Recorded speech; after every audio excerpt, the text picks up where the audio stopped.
नाही मिळालंय, काय तुमची भूमिका याचिका करता?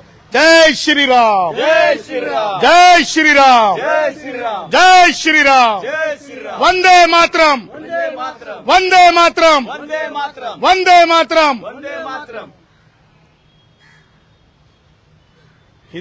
हिंदुस्थानातील या महाराष्ट्रामध्ये एक माझ्यावर अशी जिम्मेदारी आहे की खुल्या वर्गातील मग ब्राह्मण असतील, वैश्य असतील, जैन असतील, जे कुणी असतील, जे खुल्या वर्गातले आहेत, मग ते मागासांमधले गुणवंत असतील, त्यांच्या अधिकाराच्या जागा साबूत ठेवणे, त्या अधिकाराच्या जागांवर गदा न येऊ देणे, ती एक जिम्मेदारी आहे. त्यासोबतच जे मागास, खरे मागास आहेत, म्हणजेच जे लोहार भाऊ असेल, घिसडी भाऊ असेल, जे दगड फोडत राहते, लोहार भाऊ असेल की तळपत्या उन्हामध्ये घाम गाळत लोखंडाला धार करत असते, मग तो वडार भाऊ असेल, मग तो सुतार भाऊ असेल, पटाशी घेऊन आपलं काम करत असते, मग तो नावी भाऊ असेल, तो कष्ट करत राहतो, मग तो मसनजोगी भाऊ असेल, मग तो मंदिरवाला भाऊ असेल, मग तो वेगवेगळे जे जात समूह आहेत, जे कष्टाच्या आधारे मागास सुद्धा आहेत, सामाजिक मागास आहेत, त्यांच्या जागा, त्यांची गुणवत्ता एका विशिष्ट स्तरावर आणण्यासाठीची भारतरत्न डॉक्टर बाबासाहेब आंबेडकरांच्या विचाराचं जे संविधान आहे, जे प्रभू श्री रामचंद्राच्या समानतेच्या आधारावर, नीतीच्या आधारावर सामान्य हिंदुस्थानाला न्याय देण्यासाठीचं आहे, त्याच्यासाठीची आमची पैरवी आहे, त्याच्यासाठीचं माझं आणि डॉक्टर जयश्री पाटलांचं रक्षणाची जिम्मेदारी आहे. म्हणून मला आज असं सांगायचं आहे की माझे मराठा भाऊ जे म्हणजे ईडब्ल्यूएसच्या आरक्षणाचे लाभदायक आहेत, ते लाभापासून कोणी त्यांना वंचित करण्याच्या दृष्टीनं उभारलेलं हे आंदोलन होतं असं मी समजतो. परंतु आज जर आपण जे नोटिफिकेशन पाहिलं तर ते नोटिफिकेशन नोटीस आहे आणि म्हणून एकूण सगळ्या बाबींना सोबत घेऊन माननीय उच्च न्यायालयामध्ये लवकरात लवकर म्हणजे काय काय चालू आहे मागास आयोगापासून ते अधिकारांच्या रक्षणापर्यंत या सगळ्या गोष्टींसाठी जे आहे लवकरच न्यायालयाचं दार ठोठावण्यात येईल. तुम्ही परत कोर्टात जाणार, पण कोणत्या मुद्द्यावर? तुम्ही आता जसं बोललाय की हा अध्यादेश नाही तर ही नोटीस आहे, तुम्हाला म्हणायचं काय की मराठ्यांच्या तोंडाला तारा पुसती आहे, ईडब्ल्यूएस मध्ये त्यांचा समावेश दूर झालाय? हे पहा, ज्यांनी हे उभं करण्याचा प्रयत्न केला, ज्यांनी याच्यामध्ये पाणी ओतण्याचा प्रयत्न केला, ते रोहित पवार, जे आझाद मैदानात सगळ्यांनी डोळ्यांनी पाहिले, तो संजय राऊत आणि तो निखिल वागळे, त्यांनी स्वतःची जागा तपासावी. दुसऱ्यांना टुकार आणि माझ्यावर टीका करणाऱ्या चाटूंना मला बोलण्याचा अधिकार नाही आणि ह्या अशा चाटूंनी, संजय राऊत असतील किंवा तो निखिल वागळे असेल, अशा चाटू लोकांनी जे आहे हे असं भरीव घालून माझ्या सामान्य मराठा भावांना, माझ्या सामान्यातल्या सामान्य कष्ट करणाऱ्या मराठा भावांना त्यांची एनर्जी जी आहे, अशा प्रकारे मला असं वाटतंय की त्यांची एनर्जी फार महत्वाची आहे. कष्टकऱ्यांची ती एनर्जी आहे. ती एनर्जी पाहता आणि आत्ताची विद्यमान संविधानिक परिस्थिती पाहता मला असं वाटतंय की मराठा भावांनी जे पुस्तक आहे, ज्या पुस्तकाला आपण म्हणतो की कायदा आहे, त्या कायद्याचं वाचन करावं आणि त्या कायद्यातली कलमं पाहावीत, म्हणजे ज्यामुळे त्यांना स्पष्टपणे समजेल की ही काय परिस्थिती आहे आणि काय प्रकार आहे. त्यामुळं मला हे म्हणायचं आहे की जे आतापर्यंत बोललं गेलं सगळ्या सोयऱ्यांच्या संदर्भानं, या कायद्यामध्ये ऑलरेडी अंतर्भूत आहे आणि अंतर्भूत असल्यामुळं मला असं म्हणायचं आहे की ज्या गोष्टी अंतर्भूत आहेत त्या गोष्टींवर ज्या प्रकारे एनर्जी, ज्या प्रकारे आपण ज्याला म्हणतो की म्हणजे वेळेचा अपव्यय, ज्या प्रकारे मला म्हणायचं की मनुष्यबळाचं झालेलं नुकसान, ह्या सगळ्या गोष्टी फार महत्वाच्या आहेत आणि म्हणून मला असं वाटतंय की कोणी सुद्धा या गोष्टीला विजय उत्सव वगैरे वगैरे वगैरे वगैरे, माझं हे म्हणणं आहे की आपण संविधानिक भूमिकेसाठी असतंय, आरक्षण जय पराजयाचं लक्षण नसतंय आणि त्यामुळं जिथे पुस्तकाच्या ओळीवर हे सगळं चालत असतंय तिथे मला असं वाटतंय की अशा प्रकारे दिशाभूल करणारी बाब असू शकते जरंगेंकडून. आणि मी 17 दिवस उपोषण केलेला माणूस आहे जेलमध्ये. मला माहिती आहे डॉक्टर जे असतात सरकारी असतात, खाजगी डॉक्टरांकडून तपासणी करून मी किती वीक झालोय मी कधी सांगितलेलं नाही. आणि मला माहिती आहे की उपोषणाच्या पत्रामध्ये जेव्हा तुम्ही लिहून देता की खाण्यापिण्याची व्यवस्था करून द्या, खजूर, आता मी तर खजूर खात नाही, दूध, मी तर दूध पित नाही. त्याच्यामुळे ह्या सगळ्या गोष्टी लक्षात घेता हे एक मी असं म्हणेल की वेगवेगळे म्हणजे स्टंट असतात, त्याच्यापैकीचा एक पॉलिटिकल स्टंट रोहित पवार असेल किंवा संजय राऊत असेल किंवा निखिल वागळे सारखे कोणत्याही पत्रामध्ये आज त्यांना नोकरी नसलेले लोक असतील त्यांनी हे उभं केलेलं कुभांड होतं. आणि ते कुभांड कोणत्याही कायदेशीर प्रक्रियेला म्हणजे टिकणारं नाहीये आणि ते टिकू शकत नाही. डंके की चोट पे मी सांगतो. राज्य सरकार वारंवार सांगते की आम्ही ओबीसी आरक्षणाला धक्का लागू देणार नाही, पण आता मराठा समाजाला बॅकडोर एंट्री दिली ओबीसी समाजातून, तर तुम्ही हे सरकारची या भूमिकेवर तुमचं काय मत आहे? कशाची एंट्री, कशाची बॅकडोर आणि फ्रंट डोर अशी काही एंट्री नसते. संविधानिक भूमिका असते. आणि मला माझ्या ओबीसी भावांना आणि खुल्या वर्गातील भावांना हेच सांगायचंय, तुमच्या अधिकाराचा रक्षक, एक सेवक, एक शिपाई म्हणून मी आहे. कोणी सुद्धा पॅनिक व्हायची गरज नाही. मला अनेकांचे फोन येत आहेत. कोणती बॅकडोर एंट्री असा प्रकार कायद्याच्या संहितेमध्ये नाही. आणि पुरेपूर मी तुमच्या एक गोष्ट आपल्या माध्यमातून आश्वासित करू इच्छितो की कायद्यामध्ये व्हॅलिडिटी नावाचा प्रकार आहे. कायद्यामध्ये 2000चा कायदा आहे आणि त्याही पुढे जाऊन मला सांगायचं आहे की अशा प्रकारची एंट्री, बॅकडोर एंट्री कायद्यामध्ये तरतूद नाही.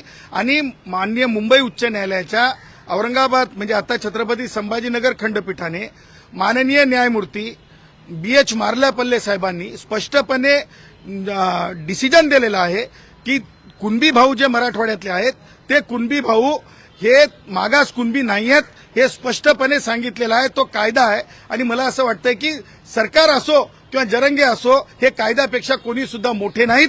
त्याच्यामुळे डंके की चोट पे फक्त चर्चा होऊ शकते, अशा प्रकारच्या नोटिसेस दिल्या जाऊ शकतात. परंतु कोणत्याही प्रकारे कोणीही अधिकारी जे आहे अगोदर मार्लापल्ले साहेबांची जजमेंट बघेल आणि त्याच्यानंतरच सर्टिफिकेट. मला सांगा, कालपासून जरंगे बोलत होता, काय बोलत होता की म्हणत होता की 37 लाख प्रमाणपत्र वाटण्यात आले. मला सांगा तुम्ही 3700 प्रमाणपत्र सुद्धा दिले जाऊ शकत नाहीत. हे 37 लाख प्रमाणपत्र माननीय सर्वोच्च न्यायालयाचा जो पहिला निकाल लागला म्हणजे एससीबीसी म्हणजे ओबीसीच्या संदर्भात ते प्रमाणपत्र आहेत. त्याच्यामुळं दिशाभूल करून घेऊ नये आणि अशा प्रकारच्या स्टंटबाज आंदोलकांना मला वाटतंय की फार जास्त त्याच्यावर बोलून वेळ वाया घालण्याचं काही कारण नाही. सगळे सोयरे दिशाभूल करणारी माहिती मराठा आंदोलकांना दिली आहे. जरंगे पाटलांचं ज्ञानच काय मला माहिती नाही.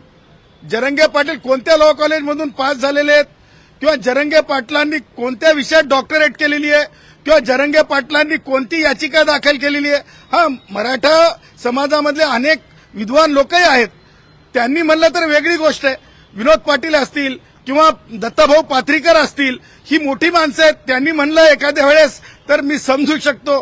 परंतु जरंगे काय म्हणताय याच्यावर तुम्ही पत्रकारांना म्हणजे काय म्हणतात ते TRP मिळू शकते. परंतु आमच्यासारखी कायद्याचं पुस्तक वाचणारी माणसं मात्र आमच्या मर्यादेत काम करणारी आहोत. तुम्ही म्हणताय नोटीस दिलेल्या, मात्र सगळे सोयरीची व्याख्या सरकार बदलू शकते. अहो, ते ऑलरेडी अंतर्भूत आहे. ब्लड रिलेटिव्ह लिहिलेलं आहे. मी तुम्हालाच पर्टिक्युलरली आता वर दाखवलं की ब्लड रिलेटिव्हचा अर्थ काय. आजोबा कोण आहे, डिस्टंट रिलेटिव्ह आहे की ब्लड रिलेटिव्ह आहे. बाप कोण आहे, डिस्टंट रिलेटिव्ह आहे की ब्लड रिलेटिव्ह आहे. चुलत भाऊ कोण आहे, डिस्टंट रिलेटिव्ह आहे की ब्लड रिलेटिव्ह आहे. काही नवीन नाही, सगळं जुनंच आहे कायद्यातलं. त्याच्यामुळं हे जो कायद्याचा जो प्रकार आहे, ह्या कायद्याच्या प्रकाराला सूक्ष्मपणे अभ्यास केला पाहिजे.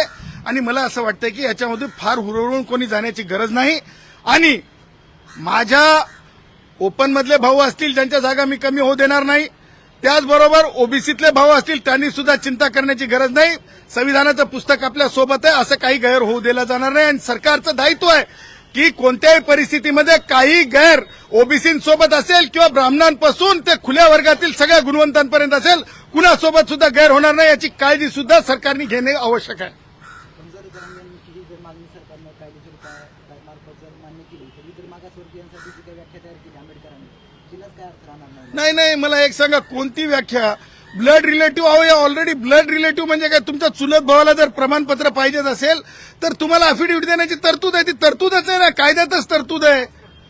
तुम्हाला सांगतो, खासरा पाणी असेल, तुम्हाला सांगतो ती ऑलरेडी तरतूद आहे. नवीन काय, मला नवीन फक्त दिसलं की एक गोष्ट तर मी म्हणजे खुल्या अंतकरणानं मान्य करतो आणि तुम्ही मान्य करायला पाहिजे आणि जरंग्यांनी मान्य केली पाहिजे की माननीय उच्च न्यायालयामध्ये कायदेशीर प्रक्रिया पूर्ण केल्याच्या नंतर जे प्रतिबंध घालण्यात येतात ते पाळावेच लागतात.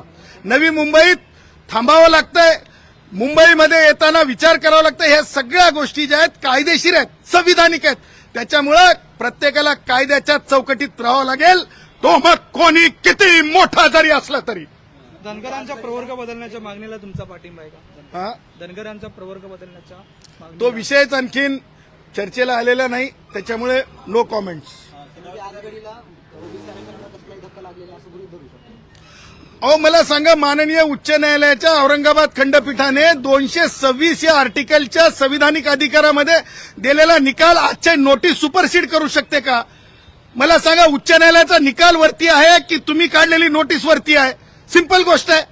थोरात विरुद्ध महाराष्ट्र शासन त्या केसचं नाव आहे. माधुरी पाटील विरुद्ध कास्ट स्क्रुटिनी कमिटी ठाणे या केसचं नाव आहे. त्याच्यामध्ये दिलेले 10 डायरेक्शन्स आहेत, ते तुम्ही टाळू शकता का? कोणी टाळू शकत नाही. एकही प्रमाणपत्र त्या चुकीच्या पद्धतीने दिलं जाऊ शकत नाही. माधुरी पाटीलची जजमेंट ही कंकरंट आहे. आणि डॉक्टर जयश्री पाटील विरुद्ध महाराष्ट्र मुख्यमंत्री याच्यामध्ये काय काय लिहिलंय माहितीये तुम्हाला? मी काल 5 वाजेपर्यंत सकाळी अभ्यास करत होतो, सोमवारची तयारी करत होतो. सुकरेंच्या बाबतीतला निर्णय असेल किंवा सुकरेंचे घेतलेले निर्णय असतील ते उच्च न्यायालयात नेणे आणि आजची विद्यमान परिस्थिती उच्च न्यायालयात नेणे. त्याच्यात काय सांगितलेलं आहे?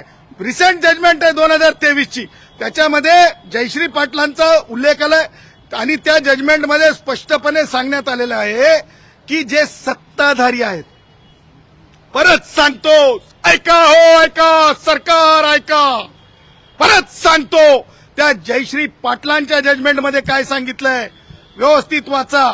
जयश्री पाटलांच्या जजमेंटमध्ये सांगितलंय ज्यांच्याकडे सत्ता आहे, ज्यांच्याकडे राजकीय पद आहेत, त्या समूहाच्या बाबतीमध्ये जे आहे आरक्षणाचा विचार ज्यांच्याकडे मेजॉरिटी पद आहेत त्यांच्या बाबतीमध्ये करणं किती योग्य आणि किती अयोग्य हे स्पष्टपणे सांगितलेलं आहे. तेव्हा आजही तुम्ही बघा किती टक्के आयएएस अधिकारी आहेत, किती टक्के आयपीएस अधिकारी आहेत, किती टक्के क्लास 1 ऑफिसर आहेत, किती टक्के जे आहेत मंत्रालयामध्ये विखे पाटलांसारखे मंत्री आहेत. त्याच्यामुळं सत्ता कोणती असो, विखे पाटील मंत्री असतात की नाही सांगा. त्याच्यामुळं सांगायचं तात्पर्य हे आहे की अशी व्यवस्था असताना इव्हन मागास जाहीर करता येत नाही, हे सुद्धा न्यायिक दृष्ट्या आर्टिकल 144 भारतीय संविधानाच्या नुसार कंकरंट फाइंडिंग आहे. कंकरंट डायरेक्शन म्हणण्यापेक्षा मी म्हणेल कायदा आहे आणि तो कायदा सरकारला मानावा लागेल. आणि सेवानिवृत्त न्यायमूर्ती सुकरेंना मी परत सांगेल की त्यांनी जो रेफरन्स स्वीकारलेला आहे तो रेफरन्स त्यांनी सरकारला वापस पाठवावा अशी माझी त्यांना विनवणी आहे. आता याला तुम्ही आव्हान देताय. मुद्दा स्पष्ट करा. तुमच्या बोलण्यात तुम्ही एक मुद्दा उल्लेख केलाय की नोटिफिकेशन नाही, म्हणजे हा अध्यादेश नाही तरी नोटीस आहे. मला एक सांगा, अध्यादेश व्हायचा असेल तर नोटीस जारी करायची, हेच तर आहे. ऐका ना, हा बरोबर. हो, आता जर का ती प्रोसेस यांनी सुरू केलेली आहे, आणखी अध्यादेश होईल, परावर्तित होईल, अशा प्रकारचा ऍश्युरन्स सुद्धा मुख्यमंत्र्यांनी व्यासपीठावर दिला आहे, तर मग त्यावर विश्वास ठेवला पाहिजे ना. शेवटी राज्याचे प्रमुख आहेत मुख्यमंत्री, त्यांच्यावर मग मनोज जरांगे पाटील यांची फसवणूक झाली असं कसं म्हणताय? ज्येष्ठ पत्रकारांनी ती नोटीस उघडल्याच्या नंतर पहिला पॅरेग्राफ वाचा. पहिल्या पॅरेग्राफमध्ये कोणत्या अधिकारांचा वापर करण्यात आलाय तो नंबर बघा. तो नंबर थेट अधिकारवाणी तुम्हाला नोटिफाय करण्याचे अधिकार देते. परंतु BH मार्लापल्ले सन्माननीय न्यायमूर्ती यांचा निकाल थोरातांच्या केसमधला नोटिफिकेशन काढू देऊ शकत नाही, कारण ते मर्यादा आहेत. अगोदर ती ऑर्डर चॅलेंज होऊन सेट असाईड जोपर्यंत होत नाही तोपर्यंत माझ्या मराठा भावांना मराठवाड्यातल्या कुणबी म्हणून, मागास कुणबी म्हणून प्रमाणपत्र देता येत नाहीत. नोटीस आहे. थोडक्यात स्पष्ट करा की सरकारनं मनोज जरांगे पाटील यांना आश्वासन देताना कंटेम्प्ट ऑफ कोर्ट करायची जरूरत केली आहे.